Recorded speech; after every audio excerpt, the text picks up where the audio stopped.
I remember that day as if it were yesterday. The sky above Amsterdam was gray and heavy, just like my feelings that morning. My mother called early. "We're going on a trip tomorrow. The beach house and your car have been sold. Quote. Goodbye." I held my breath. My heart pounded faster, but my voice remained calm as I said, "You forgot one thing." She asked, "What do you mean?" And I just smiled. The house she had sold wasn't really hers anymore. That morning felt strangely quiet.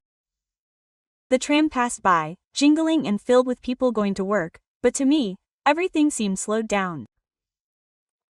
I grabbed my bike and rode to Albert Heijn to do my grocery shopping as usual. The smell of fresh bread and coffee filled my nose, but it brought no comfort. As I walked through the aisles, I tried to organize my thoughts. Everything I thought I knew about my family seemed like loose scraps of paper blown away by the wind. And back home in my small apartment on the edge of the city, I put down the bags and looked out the window at the canal. The boats bobbed gently. The water glistened despite the gray day. I thought about the past 10 years, how I'd always been the one holding everything together. My brother always got the recognition. My parents praised him for every little success. And I smiled, doing my duty, and no one seemed to notice. That afternoon, an unexpected phone call came from my father. His voice was hard, almost panicked. "The new owner wants to speak with you." I felt a shiver down my spine. What did this mean? I walked inside, my hands trembling slightly as I looked at him. His coffee was about to spill.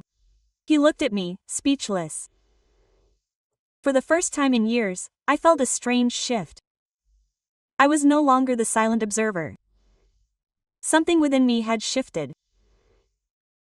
The feeling of powerlessness that had haunted me for so long was slowly beginning to fade. That evening, I sat in the living room, my gaze fixed on the canal as the evening light softly colored the water's surface. It felt as if the city were breathing, but I remained silent. My thoughts drifted back to all the times I felt small, ignored, overshadowed by others. I remembered the birthdays where I quietly ate my cake while everyone looked at my brother. The academic achievements my parents praised. The small compliments I never received. And yet, despite it all, I felt a slight smile. Not out of resentment, but out of recognition of my own strength. I realized that this situation, however uncomfortable, presented an opportunity. A chance to finally speak up, to act without fear of approval. It was a strange feeling. This unexpected sense of freedom that felt both heavy and light at the same time. The silence of my apartment gave me space to think, to make plans, and perhaps, for the first time, to truly be myself. As evening fell, I made a cup of tea, watched the trams slowly pass by, and thought of everything I'd endured.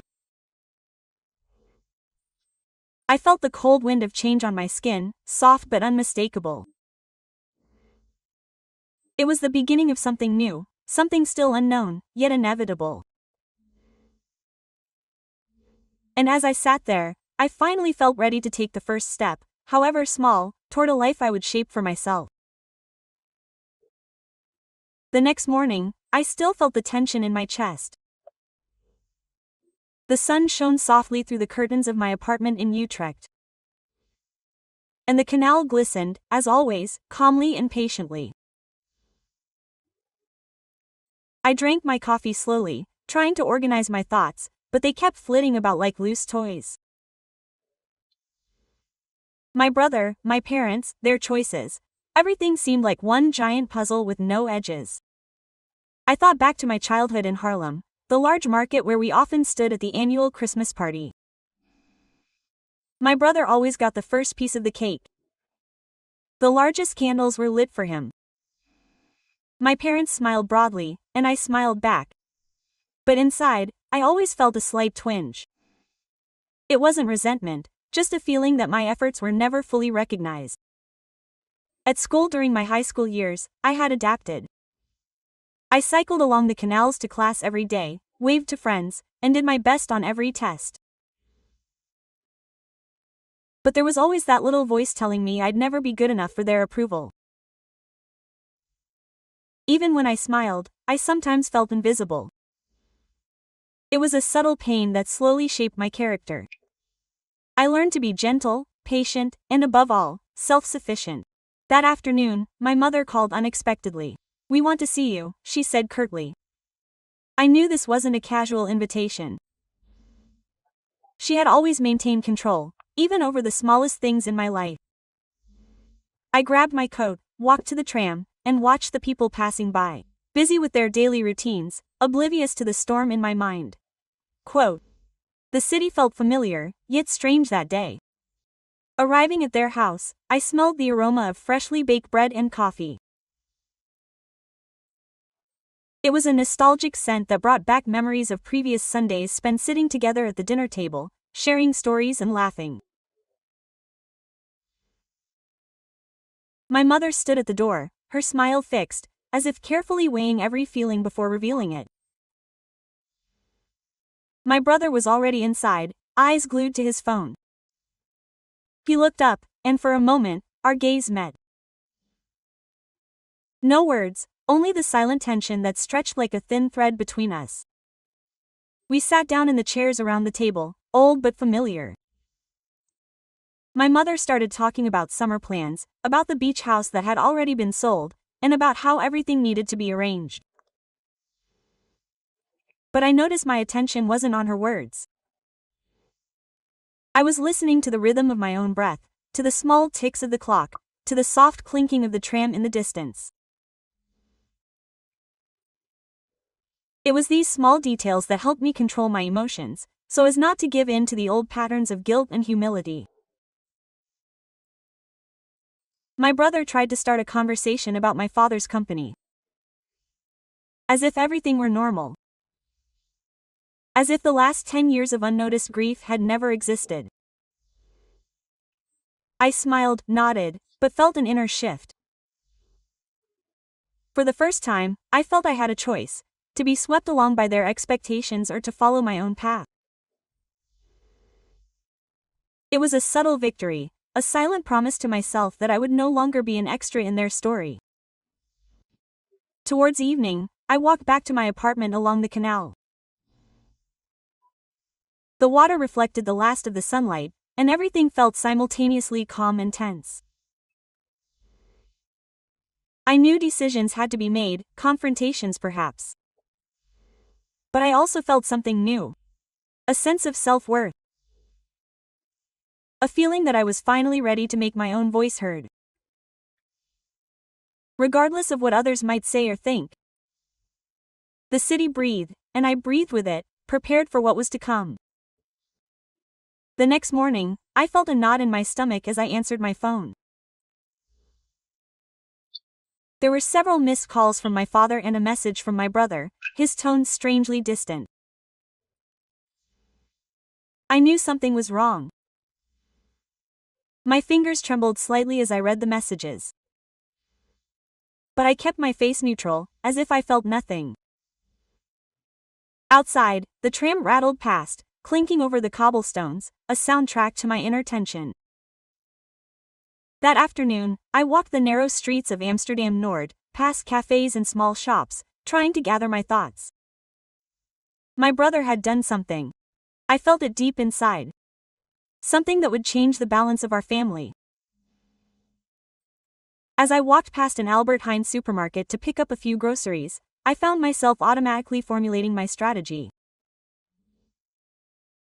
I needed to understand everything before I could act.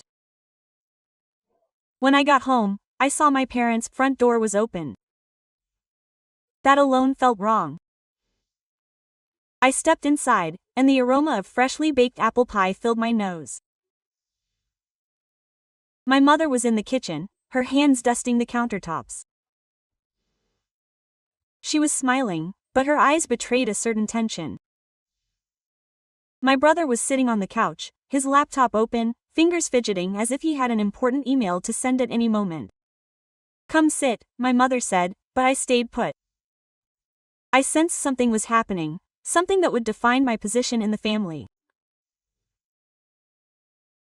As I watched them, I remembered the times I'd been silent, suppressing my own feelings to maintain harmony.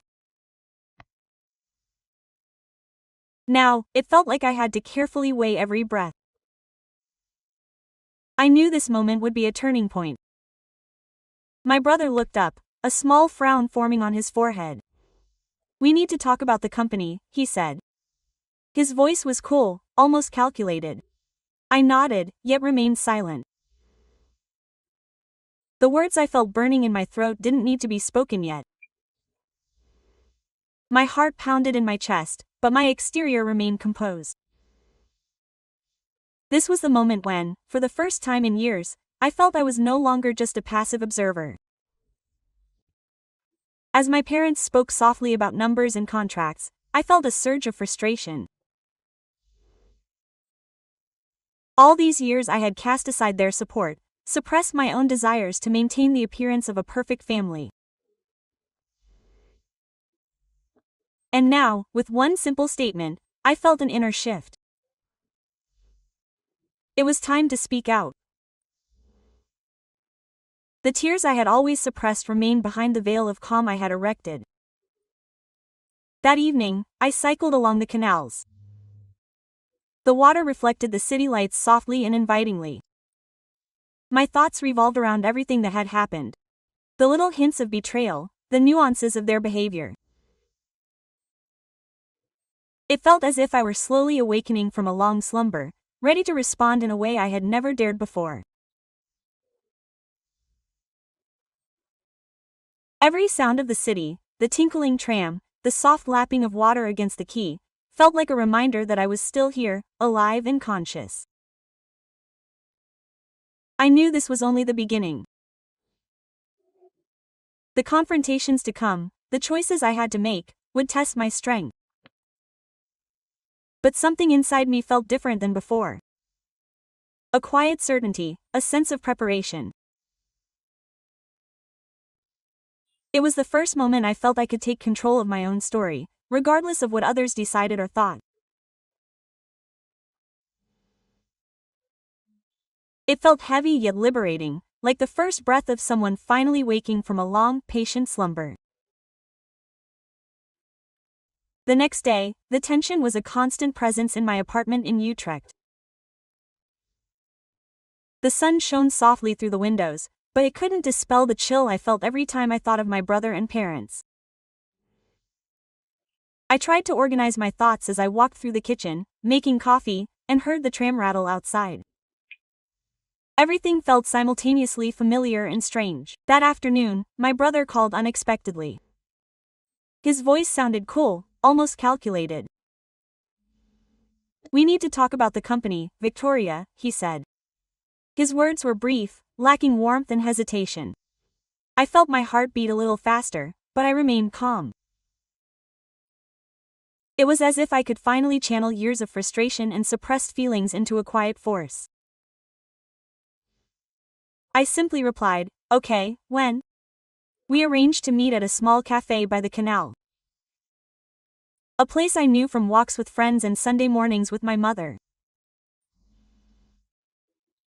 I arrived first and looked around at the tram tracks and the canals glistening in the balmy afternoon. It felt strange to be here with someone I had always trusted, but who now posed an unexpected threat in my life. When my brother arrived, he forced a smile and gestured for me to take a seat. The tension between us was palpable, even for the barista who brought our cappuccinos. He began talking about figures, contracts, and the company, but his tone had an edge I'd never heard before. It felt as if he had carefully chosen every word to intimidate me. I listened, nodding occasionally, but my thoughts were racing through the past few years. All the times I'd suppressed my own desires, the moments I'd chosen silence over confrontation, everything seemed to converge in this conversation. As he spoke, I felt a cold determination well up. This time, I wouldn't simply react, wouldn't simply follow. My voice, my choices, my position. I began to claim them. First silently, then subtly with words. The conversation slowly escalated. My brother began to criticize how I'd handled the company's decisions. I felt a mixture of frustration and relief. Frustration at their years of judgment, relief that I was finally seeing what truly mattered, my own autonomy. I didn't interrupt him. I let him speak. I observed every detail of his body language. His eyes betrayed tension, perhaps even uncertainty. After an hour, I stood up, loosely tied my jacket, and looked at him. I understand your concerns, I said calmly, but this is my life and my decision. It's time we resolve this maturely, without dragging down old grudges. My words were soft, but imbued with a force he hadn't expected. His gaze shifted, and a brief silence fell over the cafe. I felt a faint triumph, but not out of revenge. It was the recognition of my own strength. A feeling I'd suppressed for too long. As I left the cafe, listening to the tram ring past and the sun glistening softly on the canal, I sensed this moment was a turning point. For the first time, I wasn't just an extra in their story. I was an active participant, conscious and determined, ready to take charge of my own life. That evening at home, I looked out the window at the slowly illuminated city. My heart felt lighter, my thoughts sharper. The conflict had brought a new layer of clarity. I knew there would be more confrontations, but I felt a quiet certainty. I would no longer diminish myself. I would speak out, guard my boundaries, and choose my own path. The canal reflected the city lights, and I smiled softly. This was my time to act. It was Saturday evening. The sky above Harlem was dark and still, and the main square was filled with the lights of the annual winter festival. I had carefully prepared myself. The dress I was wearing was simple yet elegant, a symbol of control and calm. My parents and brother were already there, surrounded by family and friends, unaware of what was about to happen. As I walked onto the square, I felt a strange mixture of tension and certainty. My brother saw me approaching. His eyes briefly frowned, as if he sensed the threat but didn't yet understand it. I smiled softly and walked straight toward him. The tram sounds and the murmur of the square vanished for a moment from my mind. Everything was focused on this meeting, this moment of truth. We were led to a small clearing in the middle of the square where the festivities were temporarily halted for a ceremonial moment. My parents stood to the side, their faces fixed, their hands clasped together. I felt the curious glances of passers-by, but I focused solely on my brother. My heart pounded quietly, a silence that felt more powerful than any anger. Victoria began, his voice a little higher than usual, uncertain. What is this?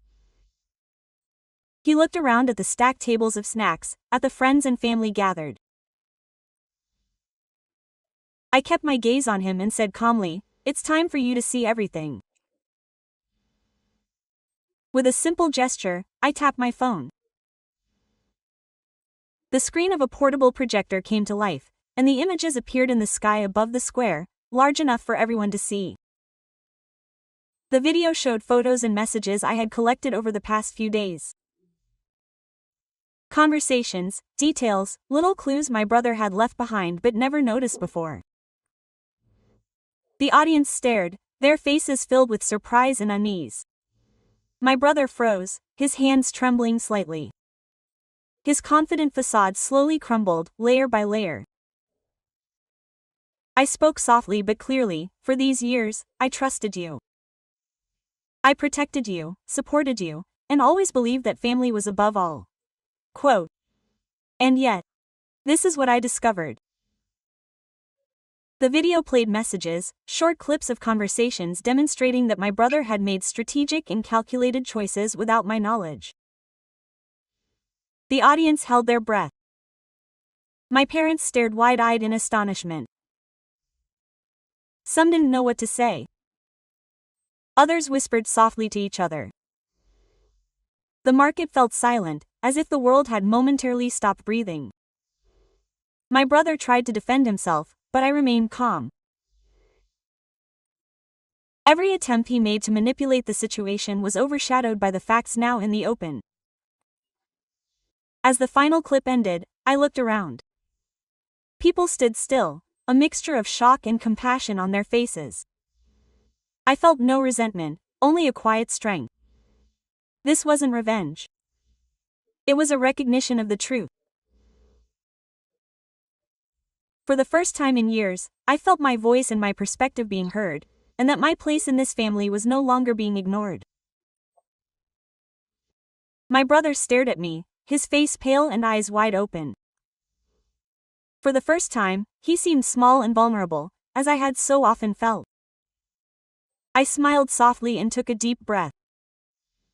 The first step had been taken. The truth had been publicly revealed, and everything that would follow would be in my hands. The morning after the incident felt strangely quiet. My apartment in Utrecht was filled with the soft light of the early sun.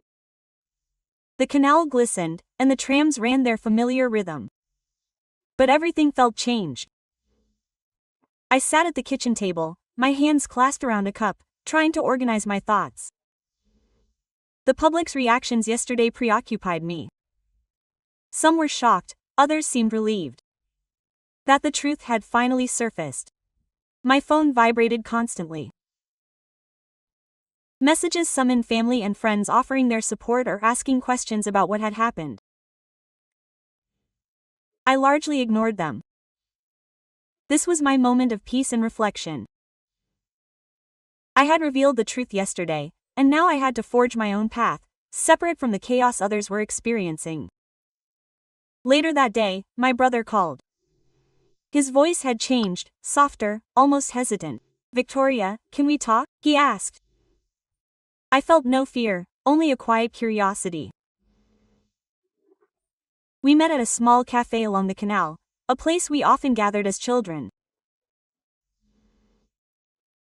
The aroma of coffee and freshly baked bread surrounded us, an almost comforting backdrop for what would become a charged conversation. When I arrived, he was already sitting at a table, his posture tense. "I know everything was tough yesterday," he began, his eyes fixed on the table. "But I want to set this straight, talk like adults." I nodded slowly. This was the moment to set my boundaries and make my voice heard without anger or resentment. "Listen," I said calmly. "I appreciate that you want to talk now. But understand one thing. My position and my choices are now my responsibility. I am no longer the one who quietly accepts everything." Quote. My words were soft, yet clear, and imbued with a strength I had long suppressed. He looked up, surprised by the calmness in my voice.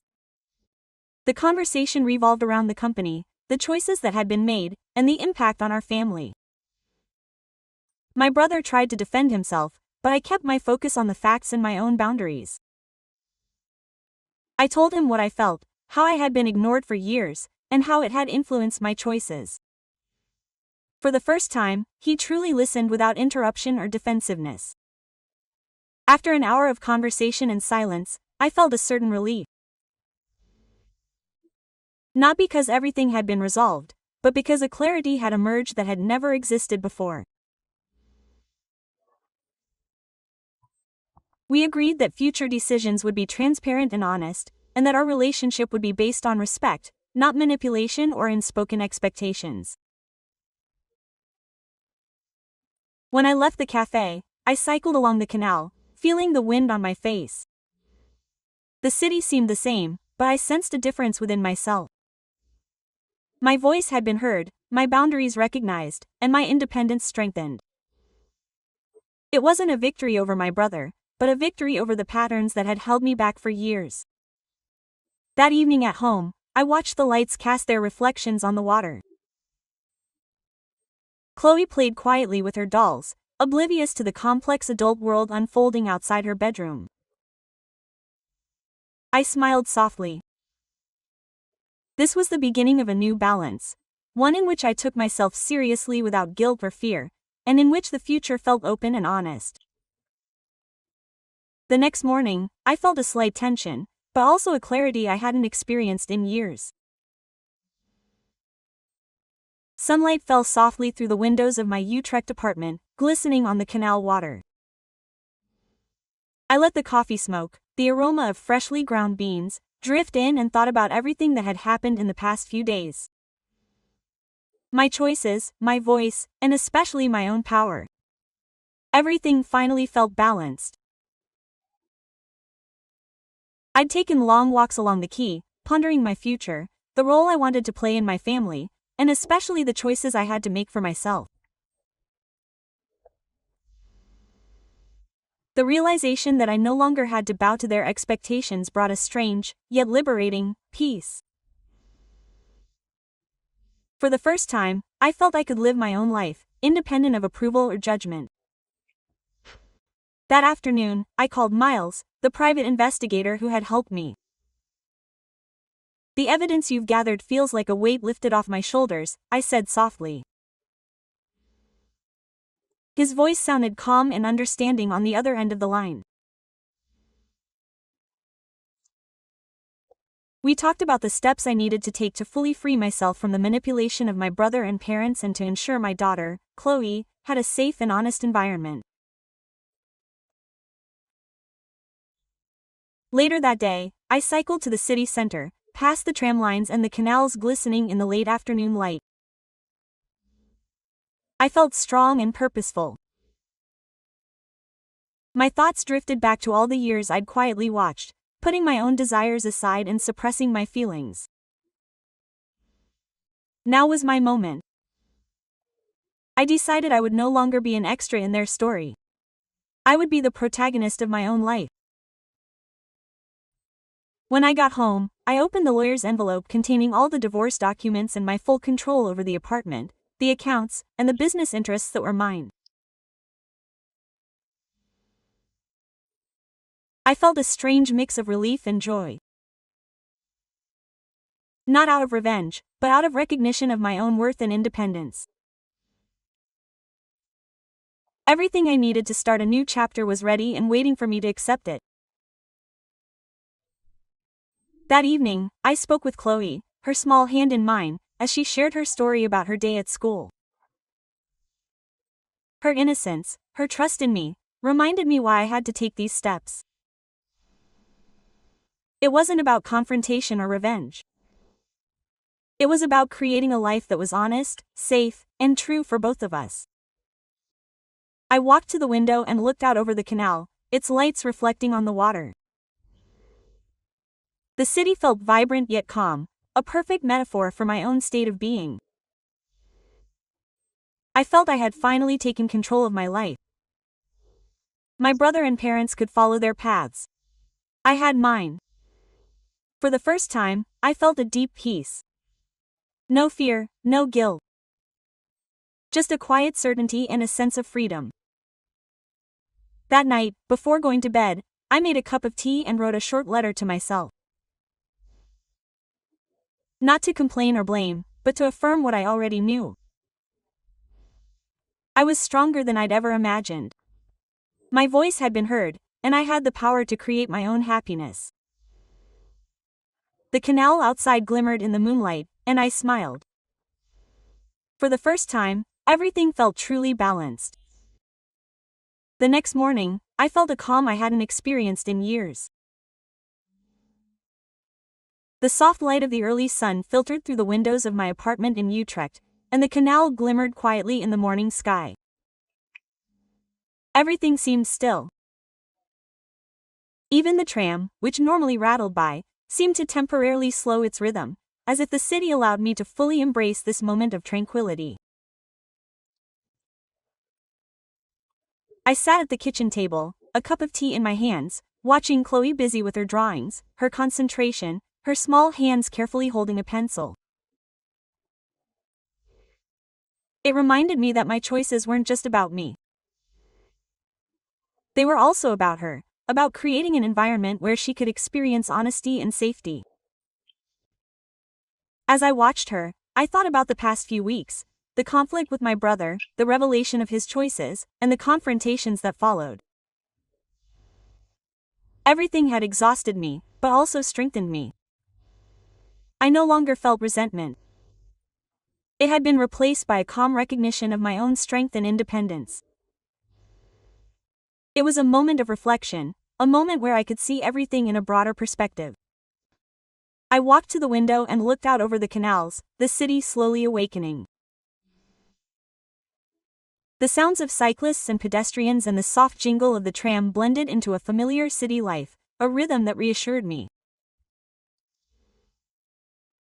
For the first time, I felt I was no longer being dragged down by my family's expectations or manipulations. I was present here, fully aware of my own position. That afternoon, I walked along the quay, the fresh autumn air on my face, the leaves gently falling from the trees. I thought of my childhood memories, the times I felt small, ignored, or overshadowed by others. But now, in this stillness, I felt these memories could no longer undermine my strength. They were merely parts of my path lessons, preparing me for the moment when I would finally claim my own voice. I met an old friend at a small cafe, a familiar place with coffee and soft music where we could talk for hours without judgment. We talked about the changes in my life, about how, for the first time, I felt a sense of control over my choices.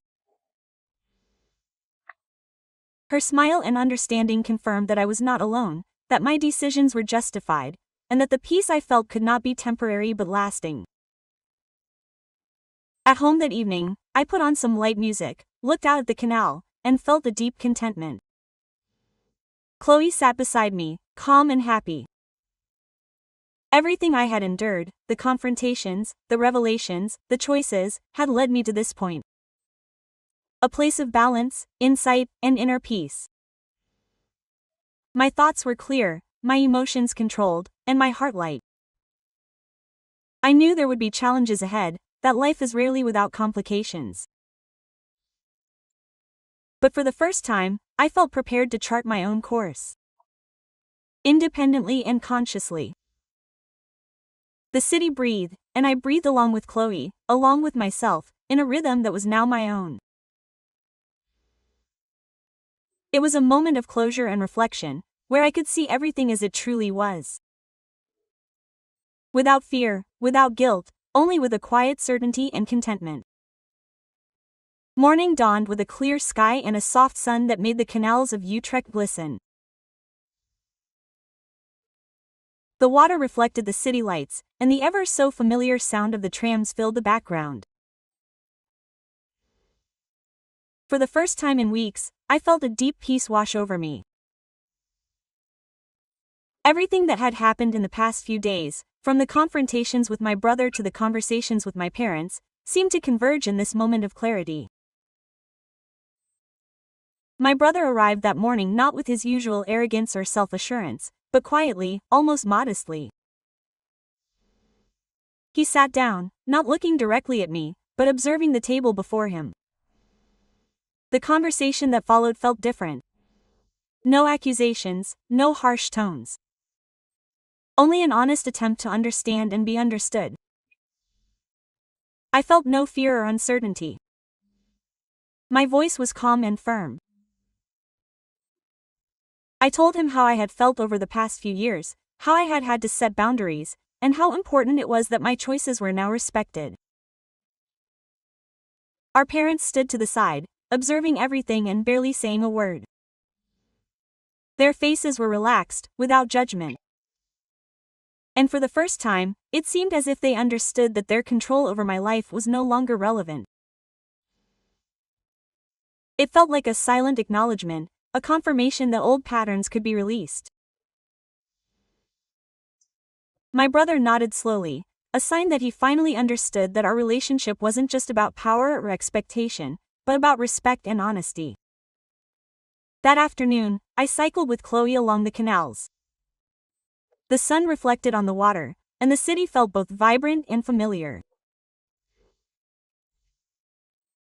Her smile and the way she enthusiastically talked about her day at school filled me with a sense of fulfillment that went deeper than any confrontation with my family.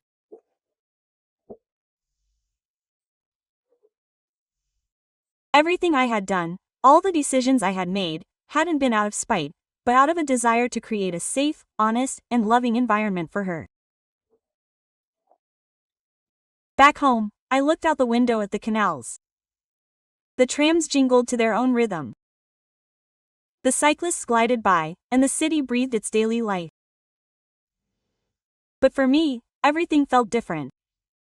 Everything felt balanced. I thought about the past few years, about the times I had suppressed my own feelings and diminished myself. Now I realized that those experiences had prepared me, made me stronger, and given me the power to make my own choices. That evening after dinner, I sat next to Chloe as she sorted her dolls and played a game she had created. I listened to her soft voice, the way she shared her thoughts, and felt a deep connection with her. Her trust in me and her innocence reminded me why everything I had done was so important. It wasn't about defeating my brother or overcoming my parents, but about building a life that was honest and true for both of us. I sat by the window, a cup of tea in my hands, and looked out over the city as it slowly settled. The lights reflected softly and soothingly in the water. My heart felt light, and my thoughts were clear. For the first time in years, I felt fully present. No longer a supporting character in someone else's story, but the protagonist of my own. I felt a deep contentment and a quiet strength I'd long sought. I thought about the challenges life would always bring. But for the first time, I felt prepared. My voice had been heard. My choices had been respected, and I was in control of my own path. Everything I'd experienced had brought me here, to this moment of inner freedom and peace. Chloe looked up from her game and smiled at me. And I smiled back, knowing that this was the beginning of a new balance. One in which I could be fully myself. Independently, strong, and confident. It was a quiet evening when I looked out the window at the canal one last time. The city lights reflected softly in the water, and everything felt peaceful. Chloe sat next to me on the couch, her teddy bear in her arms, oblivious to the storm looming behind us. For the first time in a long time, I felt everything falling into place.